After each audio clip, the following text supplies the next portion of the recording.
Hi folks, my name is George Chamales. I've been doing security for about 10 plus years now, and I started off doing work for the US government, pen testing, critical infrastructure type of stuff, then switched over into the private sector where there's an actual bottom line and you could justify good ideas, and worked in a variety of different things, corporate pen testing, that sort of thing. Then switched over into working independently. And one of the really cool things about working independently is you can work on whatever you want. And so I'd been interested in humanitarian work for quite a while. And so about 2 years ago, I decided to start working in that field. And I'm here today because the humanitarian technology community needs your help. These groups and these organizations that are working in disasters and crises have all the same challenges that a normal IT infrastructure has, but they have a whole bunch of new ones that come from the sort of work that they're doing. And one of the things I'd like to talk to you about today is a new technology that's being used in the world of humanitarian response called crisis mapping. And the way crisis mapping works is pretty straightforward. When there's a crisis, there's a set group of professional aid agencies, and they provide aid in the form of medicine, food, water to people inside of the crisis. And that's the way it's always been. But now the people inside of the crisis have new technology, communication technology, like phones that can send out SMS messages, and Facebook accounts, Twitter accounts, and they can send out YouTube videos. And as a result, there's a huge amount of information that's coming out of the crisis areas and out of disaster areas. And crisis mapping is the process of collecting that information, processing it into a series of reports, handing those off to the aid agencies so they can provide much more targeted aid to the people that are affected by these disasters. Now, the largest crisis mapping deployment that's taken place in about the 2 years since the technology's been around took place following the earthquake in Haiti, where even though the city of Port-au-Prince was decimated when a massive earthquake struck a city that was made entirely out of unreinforced concrete, a group of technologists were able to get the SMS infrastructure back online very quickly. And another group of people were able to procure the SMS short code 4636. And they broadcasted that SMS code out to the population saying, send us what is happening around you. And this allowed people on the ground to send out SMS messages that could be picked up. The first problem was they were all in Haitian Creole. So a team of 1,000 volunteers from the Haitian diaspora were contacted over Facebook and plugged into an online system that allowed them to provide translations for these messages. So now we know what is actually being said, but we don't know the location. Because remember, this is Port-au-Prince. There was no Google Street View. There were very few geo-reference databases. So those same volunteers and additional volunteers from the internet provided geolocation of the messages based on what was coming through on the SMS. And then those reports were forwarded on to the aid organizations using GeoRSS. It was a really fantastic project. A lot of good work came of it. Lives were saved. And it's an excellent example of how this technology can be really useful in a natural disaster. The problem is that natural disasters don't shoot back. And now this same technology is being used in places where there are active hostile groups. The first large-scale deployment that I worked on was supporting a team on the ground in Pakistan who were responding to the nationwide flooding that took place last year, in the middle of last year. And things were going fairly smoothly. We brought a system online. We had teams of volunteers that were geolocating reports from the ground, as well as field reports coming in from the UN. And then this happened. So now we're in a position where we are building a map, and there is an active hostile group, the Taliban, who has said that they are going to target foreign aid workers. And we have a giant map that contains the location of foreign aid workers. We had to adapt accordingly. The next deployment that I worked on was in Sudan for a nationwide voting referendum. This is an image of what is believed to be mass grave in the South Kordofan region that was picked up by a group called Satellite Sentinel. Again, we were working with a local NGO on the ground in Sudan and had to deal with a number of issues. We received obviously faked reports. Things like, everything is fine at this polling location and everyone is voting for the ruling party. Stuff that we knew we couldn't trust. We had our site blocked by the internet companies inside of Sudan, so people could not reach it initially, and we had an inadvertent DOS based on a flaw in the platform we were using. The most recent large-scale deployment that I did was the Libya crisis map, which we started in early March when Libya was just beginning to see some basic civil unrest, and we ran it as it turned into a full-scale war. The Libya crisis map was unique for a number of reasons, and one of which is that it was the first time that we worked without a team on the ground. Instead, a group that I work with in this field was requested by the United Nations to set this system up so that they could have insight into what was happening on the ground, both inside of Tripoli and the border towns where there was a significant refugee presence. We had a number of things to deal with at that point, things like protecting the observers, the people who were reporting from the ground inside of the war zone, verifying the information that was coming out because it was being fed directly to the response agencies, allowing them to determine what to do, and trusting all of the processing that was done because we used an entire group of volunteers from the internet. What's fascinating when you look at this technology is that the largest deployment took place in Haiti in a natural disaster, and now it's being used in Libya in an active war zone in less than 18 months. And it's an accelerating trend, and we now have active deployments taking place in Syria, Bahrain, and Egypt. The good news is that the good guys are catching on to this technology. They're starting to recognize its value. This is a tweet from the head of the World Food Program talking about how good Libya crisis map is. The bad news is the bad guys are also catching on. There was a team in Egypt that's done a number of these deployments, and last year they were approached by the secret police who demanded back-end access to their system so that the secret police could see who was logging in and submitting messages to them. And so we all work in security. We all know how this plays out when we start dealing with security of new technologies. And what I'm really concerned about is that we're about to go from the ooh shiny to the oh shit moment in crisis mapping. And that's a definite concern because in this situation we have a lot of very, very significant consequences. The most grievous of which, and the one I'm most concerned about, is that if something significantly bad enough happens to one of these deployments, if it does get compromised and people do get hurt as a result of it, the big aid agencies, the ones who are best positioned to make use of this technology, will just stop using it. They'll label it as a liability and a risk, and it won't matter that there's lots of people on the ground who are broadcasting useful information because there won't be anyone there to hear it. So there's a couple of us who work in security and have security backgrounds that have been working on this technology.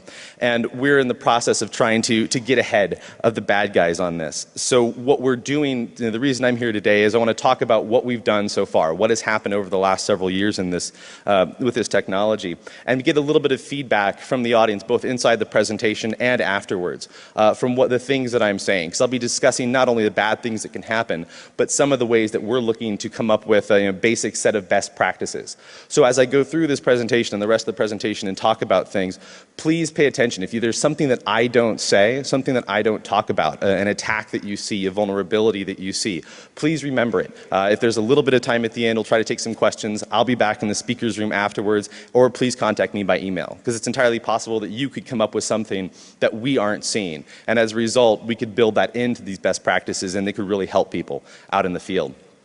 And finally, we want to get some interest in the security community because this is really important technology. There's a lot of good work to be done. And we went through a couple different ways to present this information and realized the easiest way to do it would be to just walk through the steps that take place in an actual deployment.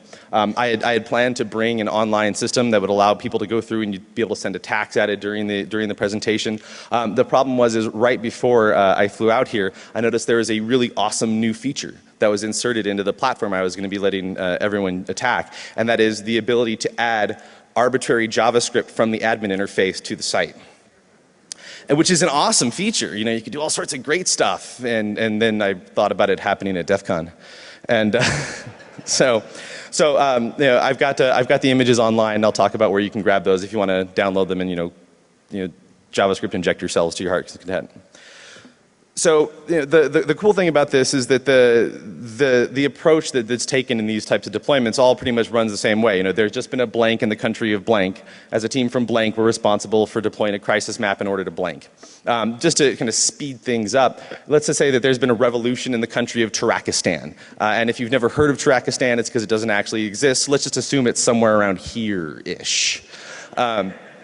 And Turkestan has been ruled by a dictatorial government, power and a military coup, a very active secret police tendency to monitor the internet, monitor the cell phone networks, and arrest, torture, and kill people that disagree with them.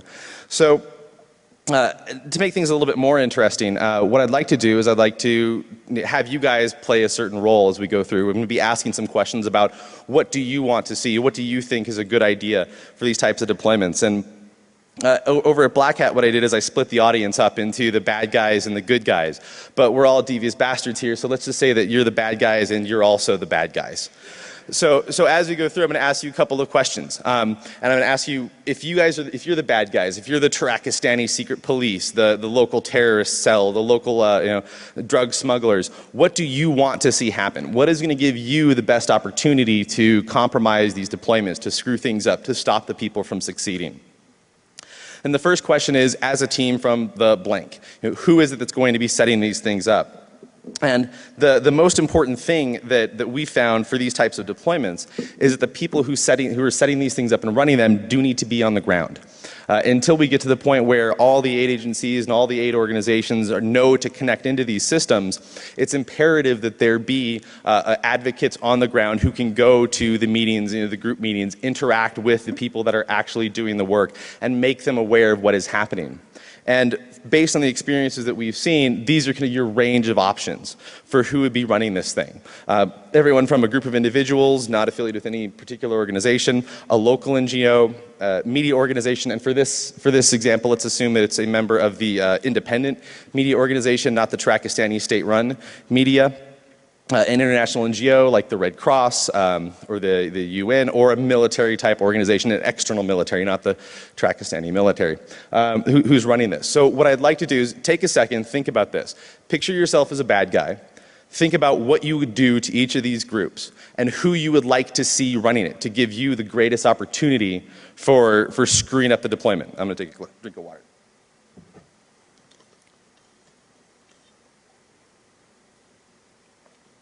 All right, now can I get a show of hands? Who here wants this platform to be run by an individual? All right, who wants to be run by a local NGO? Who wants to be run by an international NGO? And who wants to be run by the military?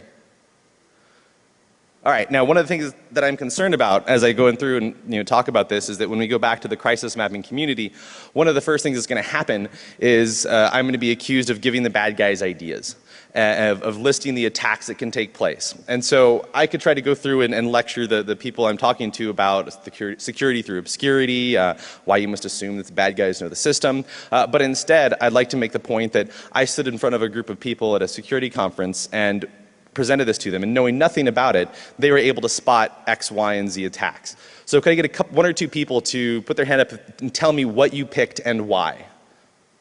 Yes?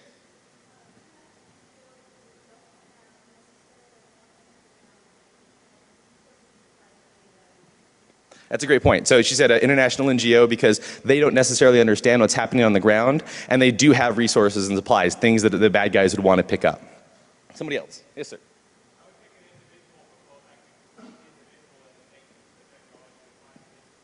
Yep, that's an excellent point. So the idea is he wants to use an individual because he can corrupt the individual and then make use of the technology. One more person.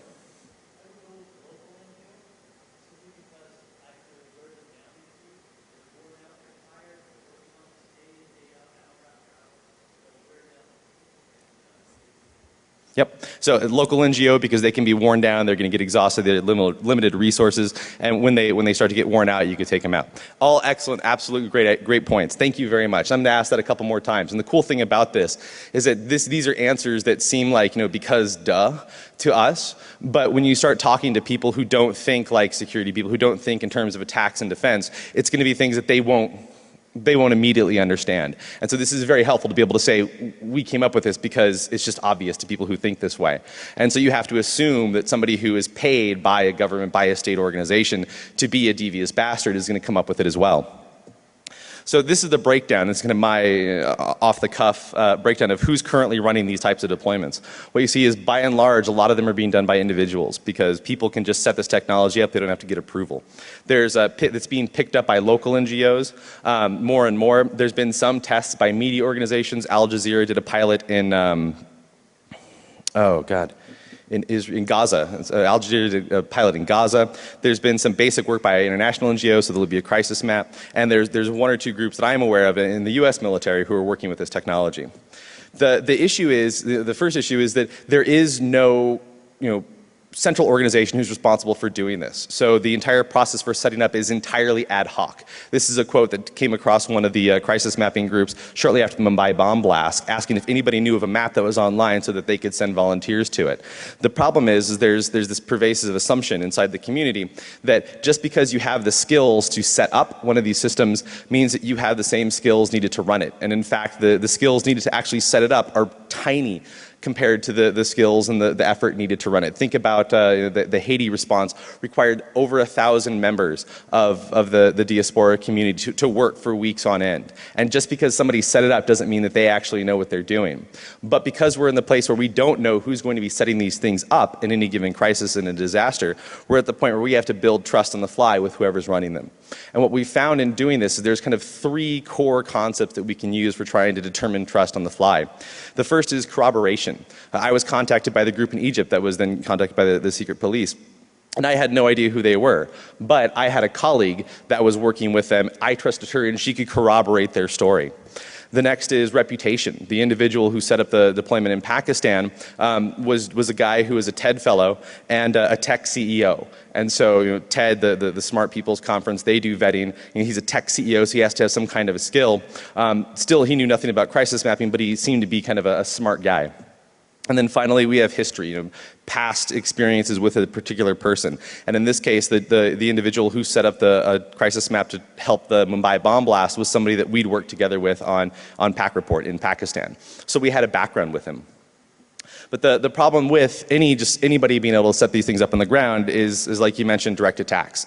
These are news reports about bloggers who've been arrested. These are people who set up one website with just their opinion on it. And to my mind, that these types of crisis maps are one website with potentially thousands and thousands of people's opinions and thoughts on it.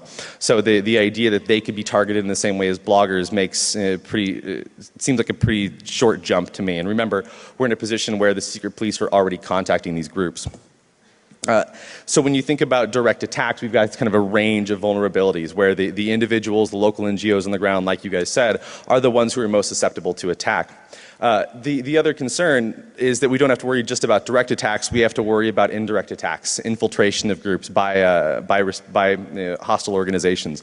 And this could be something like someone is picked up and their account is tortured out of them. This could be somebody who is paid by money. This could be a computer that is hacked. And our primary defense against that is isolation of operations. This is equivalent to the need to know approach in the government security community. But what you see when you think about isolation of operations is that the smaller the organization, the higher the likelihood that a compromise could lead to a compromise of the actual deployment. Another reason why this should not necessarily be done by individuals. So we have our threats to deployment managers, but let's assume we've got somebody who's willing to do this. The next question is they're responsible for deploying a crisis map. And crisis maps have got to do a couple of things. They've got to collect messages from the ground, process them into reports, and then present those out.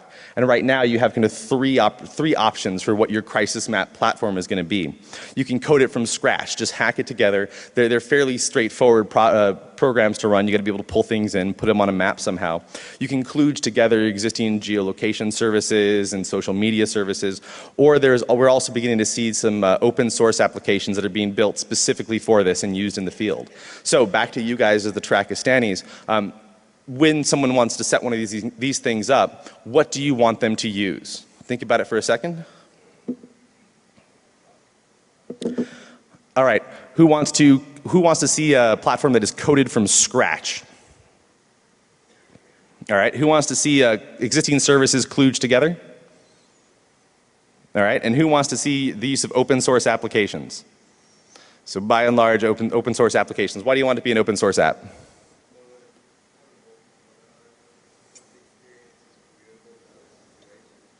Is that what you want to do as a bad person or as a good person? You're saying that it's useful and transferable to other situations. Oh, you're not a bad person. Okay, we have one good guy. How about somebody who is a bad person and wants to tell me why they'd want it to be an open source app?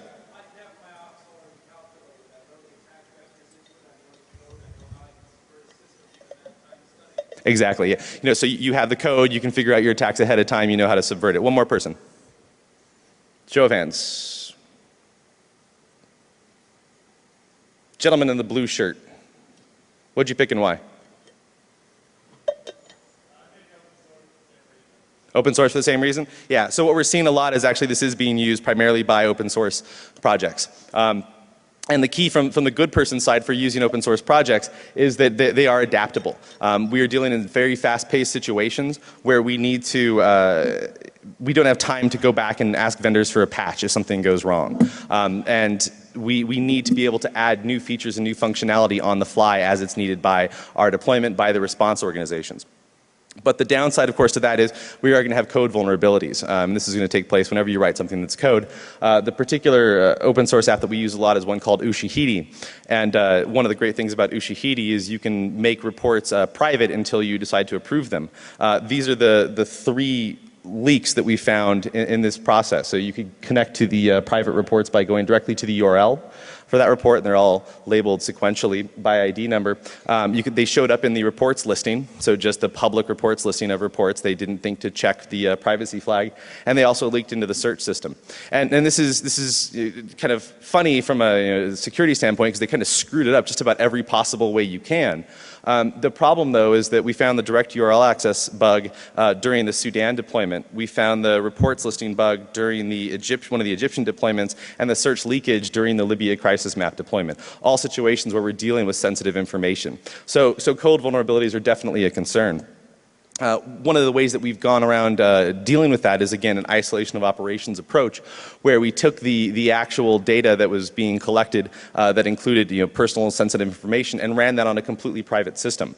So the Libya crisis map initially started off as a password-protected, limited access deployment that was only given where access was only given to response organizations who contacted the UN. And midway through the deployment, the UN thought, wow, this is really great, this is really useful, this is really impressive work these people are doing. Let's make it public. So now all the analysis, the collection that we've done, they were asking us to make it publicly available to anyone on the world. So what we did as a compromise on that is we kept our private password-protected system where we had an ideally limited attack surface because everything was behind at least basic authentication.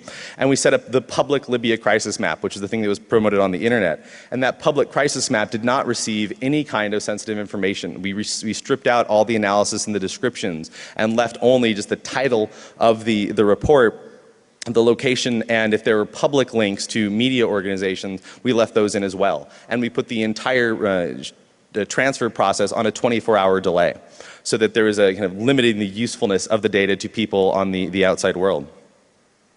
The next thing we have to decide is where do we want to actually have this deployed. So you have to run the system somewhere, and your basic options again are a local server on the internet or hosted on the cloud.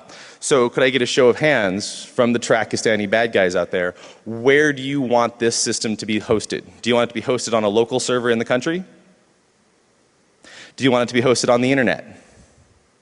One hand, and then you put it down really quickly. Do you want it to be hosted on the cloud? All right, someone who said they wanted to host it on the cloud, could you tell me why? Sir. Couple of reasons. One, I can shut down the internet in my country. Secondly, the cloud is so full of insecure places. I'll know where those are at. Okay, so you can shut down the internet and then cloud providers have insecurities, you can get access to it. How about somebody who said they wanted it on a local server? Sir. Actually, ma'am. Gain physical access?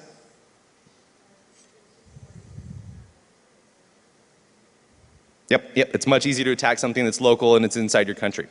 So you're absolutely right. The main concern for local servers are direct attacks. Fortunately, we haven't had that happen that I'm aware of. What we have had, though, is service interruption on the internet. The bad guys have figured out the internet off switch, not only to shut off internet for the entire country, but also for specific sites. So Egypt and Syria have just flat out cut the internet. Bahrain has significantly upped the number of sites that they're blocking. This is what happened to us, we believe, in Sudan. Fortunately, we were on a cloud provider, and so we were able to just switch IPs really quickly, and they weren't able to catch up and catch on to the fact that our IP had changed and the site was back online.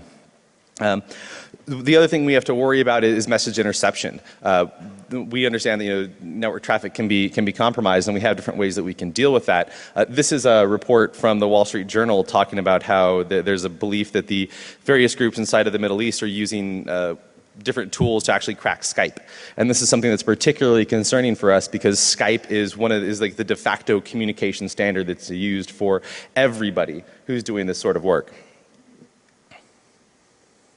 So what we're working on to deal with this is the concept of we know that the local servers are potentially vulnerable to attack. We know the cloud servers can be blocked, they're shut off. So we're working on systems to synchronize and anonymize traffic back and forth. So this is similar to what we were doing with Libya Crisis Map, where we're switching between a public and a private instance, but we're also going to be doing it from the cloud back onto the ground. So, and the off chance that the server is attacked, that the server is compromised on the ground, the bad guys aren't going to be able to find the sort of sensitive information that they're going to want to get, and they're going to want to be able to use.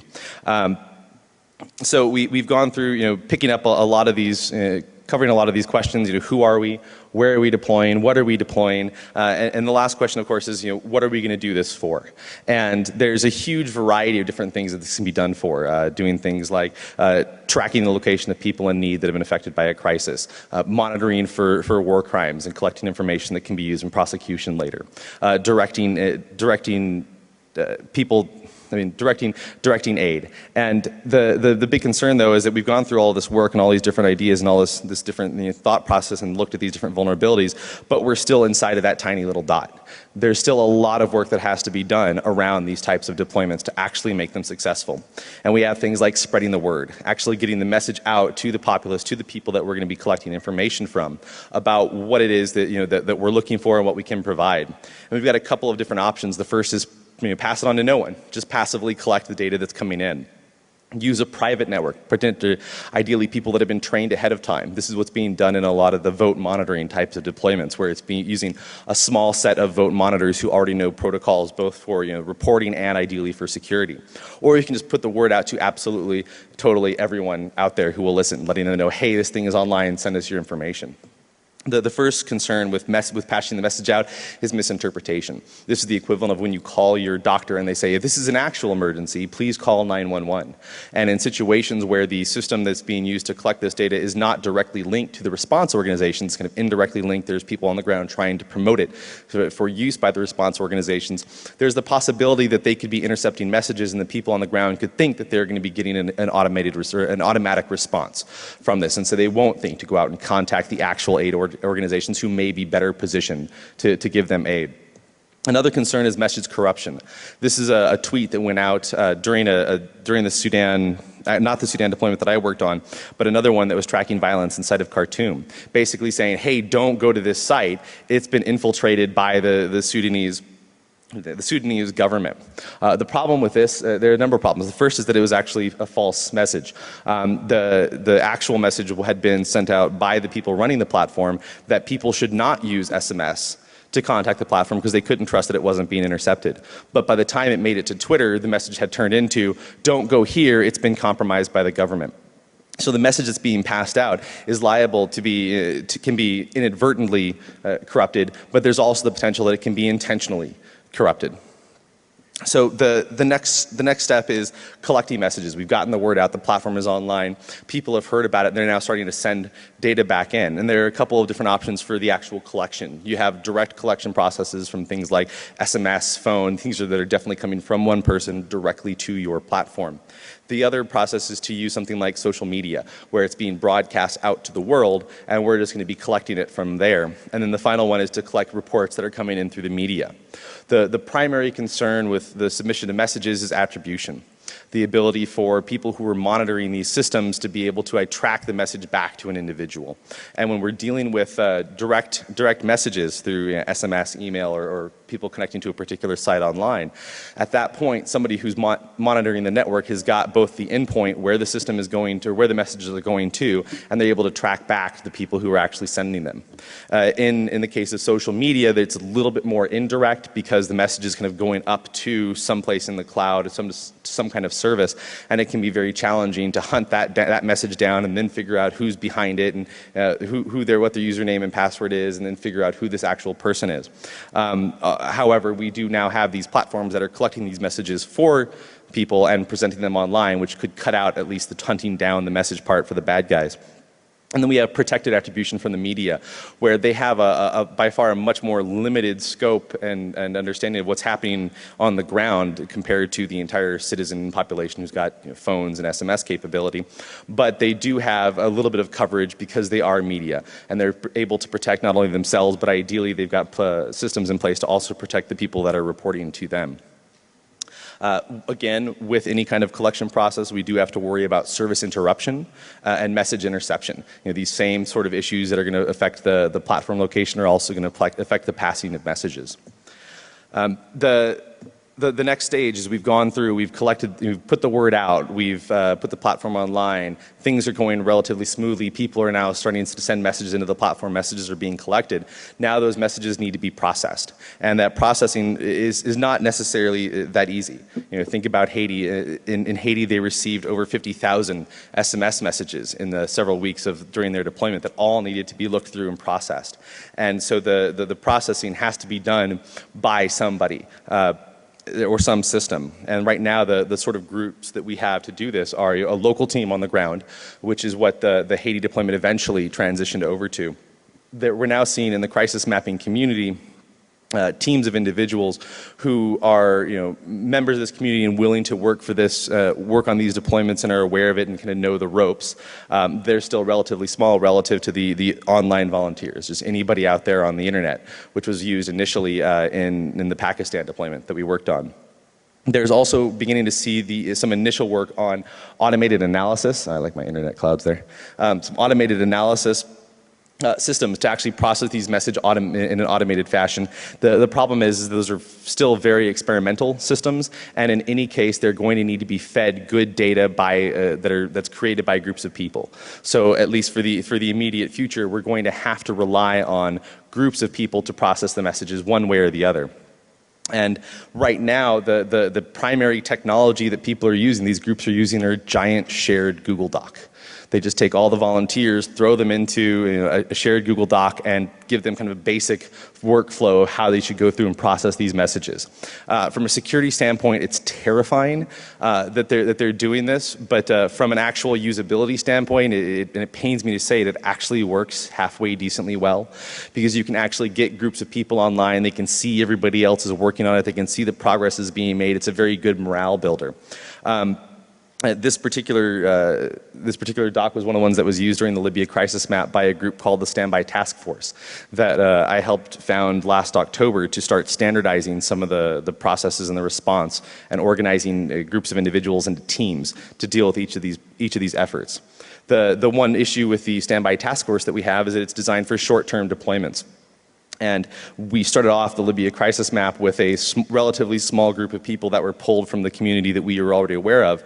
And then when it came time for us to transition off, we went back to the UN and said, we're a short-term solution here.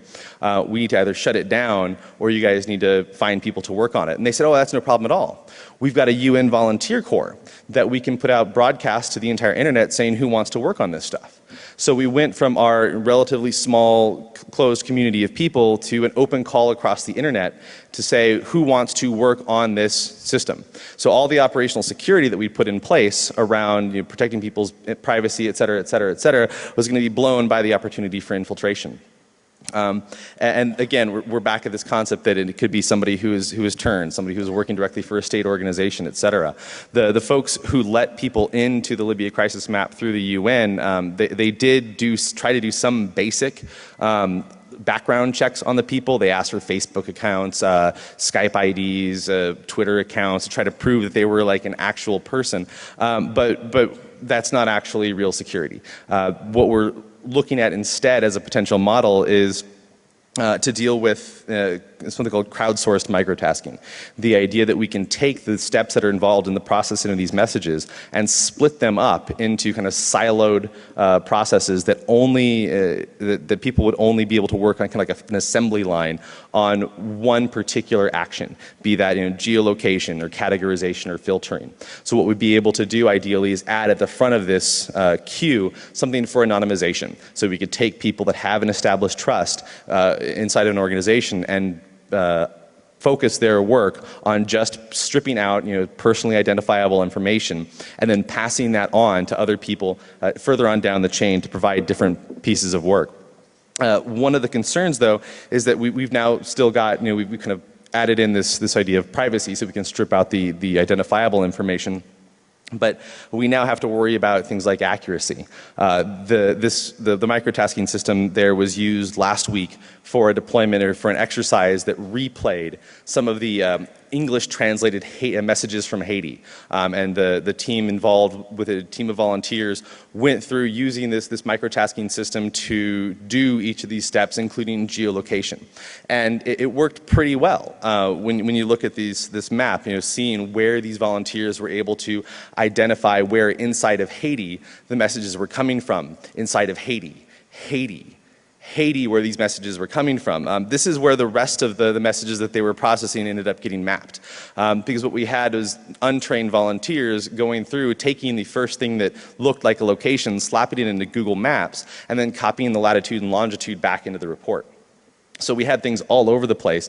You see a big bump inside of France, where the Haitian Creole is very similar to French, and so there's a lot of French names for towns.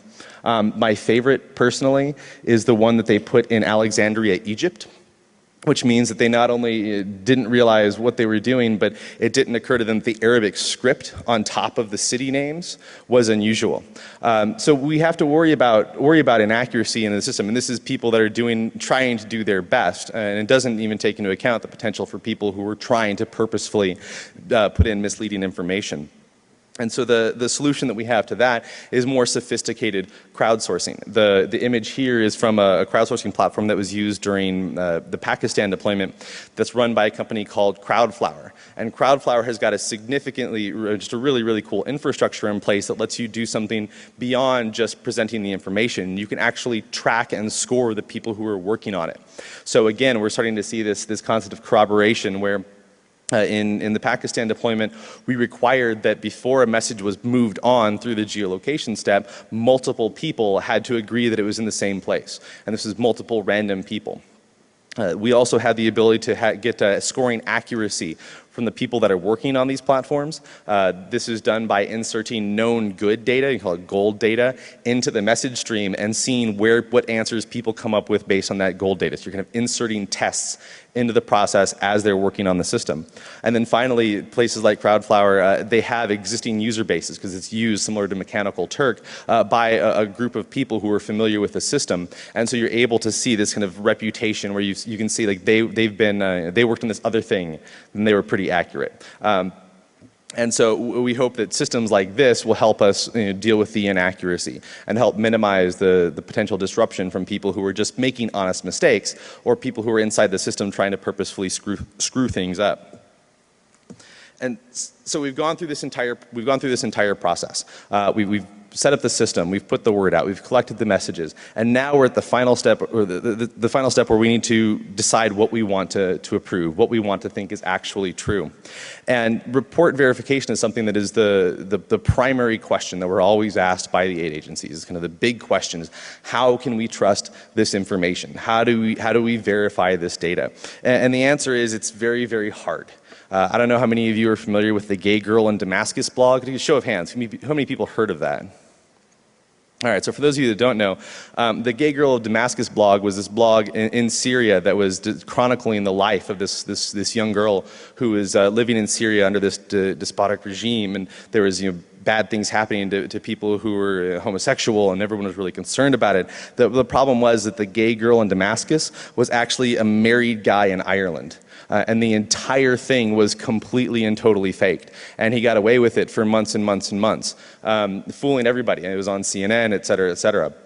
And this is really, really going to be a very difficult problem to deal with. And there is no easy answer to it. The best that we're working on right now is, again, that concept of corroboration, reputation, and history.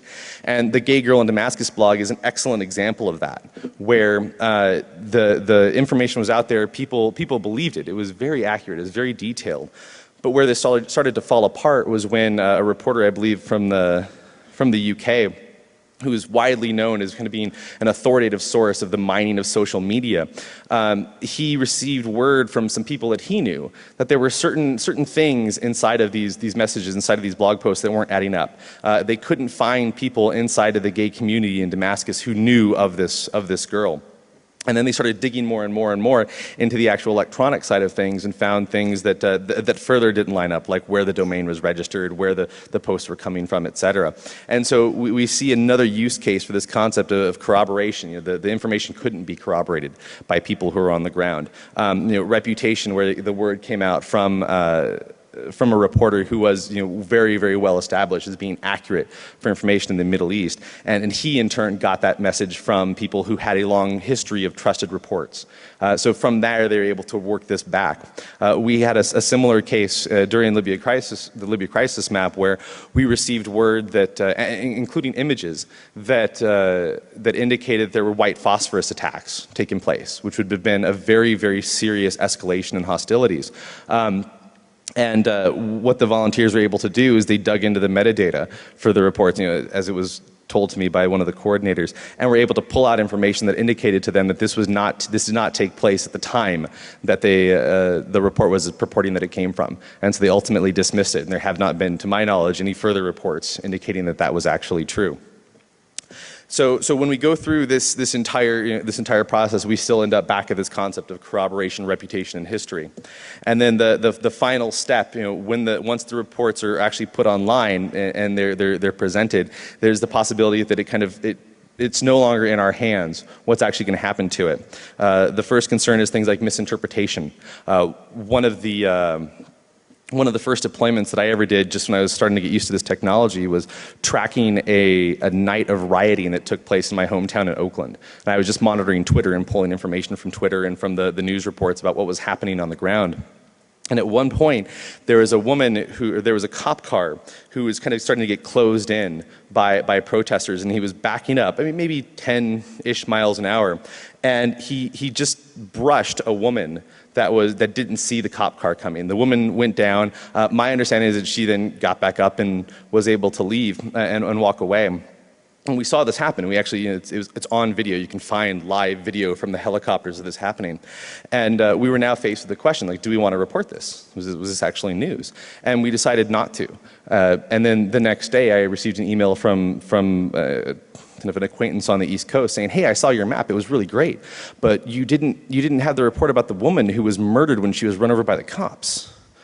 And it's a great example of how these things can get away from you. And you know, I responded back to her, no, we didn't report that because it didn't happen, et cetera. The other thing we have to worry about is manipulation. If something does get all the way through, what can be done with purposefully forged reports, and how can we detect those? I really, really liked Moxie's concept of trust agility, and I think that's something that we're absolutely going to have to work in to our system going forward at every step in this process, is the ability to retract who we trust at any given situation. And finally, the risk of utilization, the possibility that these messages, these platforms can be utilized by the bad guys. And this is one of the reasons that we've tried to do things like keep them private, not post them online unless we have to. If we do have to present information, presenting information that is delayed, that is not as useful to an adversary. And so we've got all these problems, all these potential issues, all these things that can go wrong. And the big question is it worth it? You know, as somebody who's working in security and has had to deal with a lot of these deployments, you know, even with all the things that can go wrong, all the potential attacks, my opinion is that yes, it's absolutely worth it. This technology, despite the issues, has got a huge amount of promise. And the challenges that come in are things that are expected. You know, this technology is being used in hostile conflict zones where there is an absolute need for security, and it would be silly to think that for some reason the IT side of things would be exempt from that need for security. And so the approach that we'll be taking over the next months and years is going to be to develop a set of standards and best practices that can be used to allow people to do these types of deployments safely and securely, and identify the ways and kind of get the word out so that people know about it and they're able to do these things at the beginning. And the other reason is that eventually something is going to go wrong. Someone is not going to get the word.